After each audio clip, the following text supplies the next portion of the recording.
ପୋଛି ଦେଲେ ନବୀନ ବସ୍ତ୍ର ପିନ୍ଧାଇଲେ ଏଥି ଉତାରୁଆର ଦିନ ବିବାହ ଶାନ୍ତି ସମସ୍ତେ ଶୁଣିଲେ ବିବାହ ଉଦ୍ୟମ ଉଚ୍ଚାରିଲେ ବ୍ରାହ୍ମଣ ବେଦ ବାକ୍ୟ ଭାଙ୍ଗି ବୋଇଲେ କନ୍ୟାକୁ ଆଣନ୍ତି ଝିଅ ବସଣ ପିନ୍ଧାଇନ ଦେବାଙ୍ଗ ବସ୍ତ୍ର ପରିଣ ଦେଇନ କନ୍ୟାକୁ ଆଣିଲେ ଦେବୀ ଉପରେ ବସାଇଲେ ଅନେକ ବାଦ ବଜାନ୍ତି ଯୁବତୀ ହୁଳହୁଳି ଦିଅନ୍ତି ପଢ଼ନ୍ତି ବେଦ ସମସ୍ତେ ଧନ୍ୟ ଧନ୍ୟ କଲେ ବିବାହ ଉତ୍ସବ ବଢ଼ାଇଲେ बंधु कुटुंब ज्ञाति जन भोजन कले मिष्टान्न सेदिन रजनी पाइला रवि किरण प्रकाशिला सात भाई की अणाइला बिरंची साधव उठिला बोइला मेलाणी आंबकु गहन दिए जीवाकु सुनित नये साधु सते उद्यम कले जीवा अर्थे मुद करी गज दौड़ी बसाई तो कोई बाई सुबन चंद्र भरिला साधव बेगे अणाइला ऊपरे टाणाइला सेई देखी आनंद तो कोई चंद्र को बेड़ी जे तारा अति सुंदर दिसे धारा देखिण नगर नारी माने बोलती धन्य तो जीवने सात भाई रे तो कोई दंडे मुछंती नहीं केही भाउजे देखी न पारिले यार लागी दूर हेले सान भाउज ननंदर दंडे नुए अभ्यंतर तेमते मुछि बहेलाकु आसिब जाए ता घरकु एमत सुनी तो कोई रेनी नयन दूर बोही भाउज कांदे चागरे मुहको छिन बेनी कले साड़ी पड़ी सजेते थिले कांदिन प्रबोधन कले एमते संध्य सज हेले जे जहा बाहन चढ़िले बरकु सुबेश कराई पालिंगी ऊपरे बसाई आगरे गले तो कोई पछरे बर चढ़ी जाई तो कोई की सात भाई काछोटी खंडे दूर जाई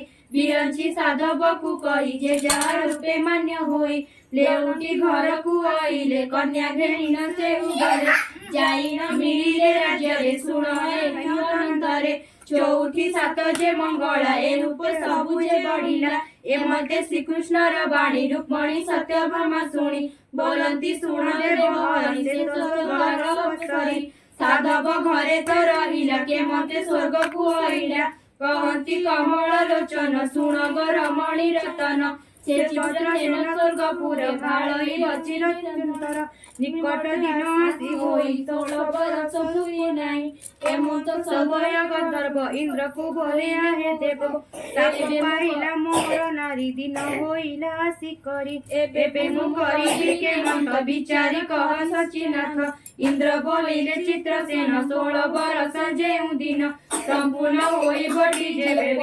बिनु जीवु तेबे बसाई करी नारी मधुमाणी भूस्वर्ग पुरी सुनिन इंद्रर वचन गंधर्व गणु थाई दिन 16 बरस जेउ हेला विमान घेनी से चढ़िला पुष्प विमान आकाशरे रंगीन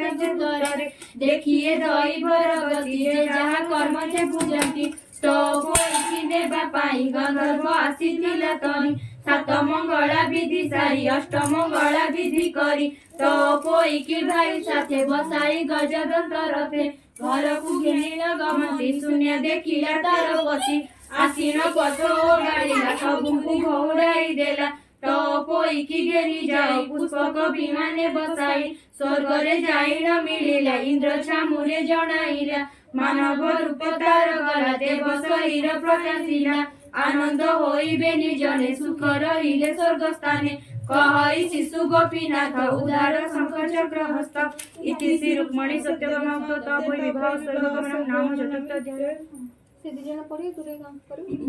विधान जहु से तो कोई बाई स्वर्ग भुवने गला चढ़ी देखी ताहार बंधु जने चकित चाहिले गगने कहते समस्ते सुनिले बहुत जन मेली देले दूररु सुभिला शब्द सकळे होइले निर्वेद बुद्धि विवेक जन माने विचार कले मने मने बोइले स्वर्ग पसरी मंचिले देह धरी भोग सरंते से गला स्वर्ग रे जाई न बसिला सुनी सनय साधु सुत बोइले कथा उचित जेबे से देवता नुहंता स्वर्गर चांद की मागंता हेमंत शुणी तो गले निज भुवने प्रवेशिले से सात पाइले होई हाडरती एक मन होई बोलती देवतार माया के जानिथिल ଏହା न बुझी आंबे एते सरी कुल बधुଙ୍କୁ दूर करी नासिका माने कटाई न घोड़ी देली न तक्षण निराश होई पळाइले के काहे प्राण हराइले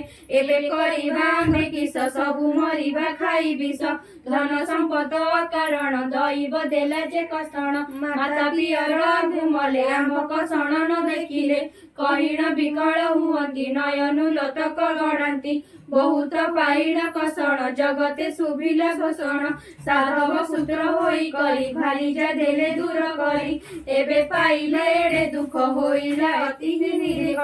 से गोर बधु माने तले समस्ते भारत पाइले शुणिन होइले औसत बहन पेशी देले दूत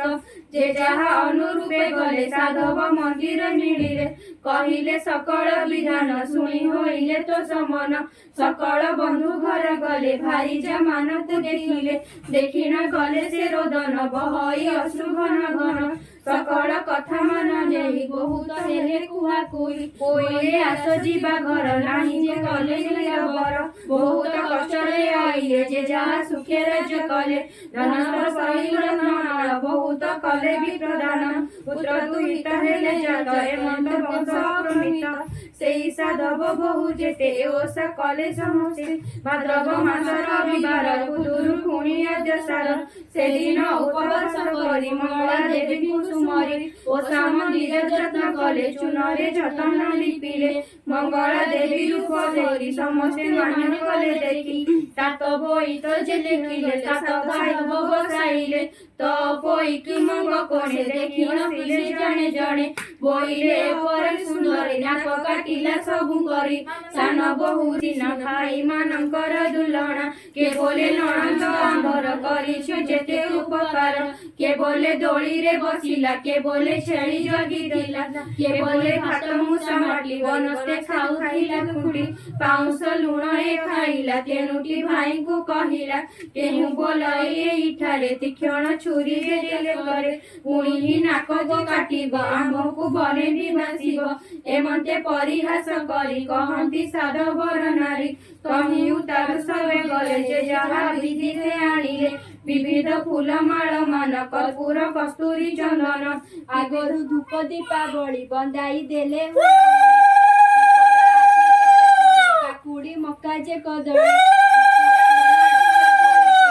मान करे भरी हुड़ा हुड़ी देले उठिण एमंत प्रतिपाळी करी प्रातः स्नान कुतहि सारी प्रथया संते हुड़ा हुड़ी लियंती नवीन दुलारी जहार जे इच्छा कल्पना मंगल नाम सुमरण करंती जहा मन जानी दया करंती ठाकुराणी लेखिला गोपीनाथ दास ए तो होई गीत शेष कहंती प्रभु पीत बास रुक्मणी सत्यभामा तस इति रुक्मणी सत्यभामा तस सावधव मित्र प्रभातरु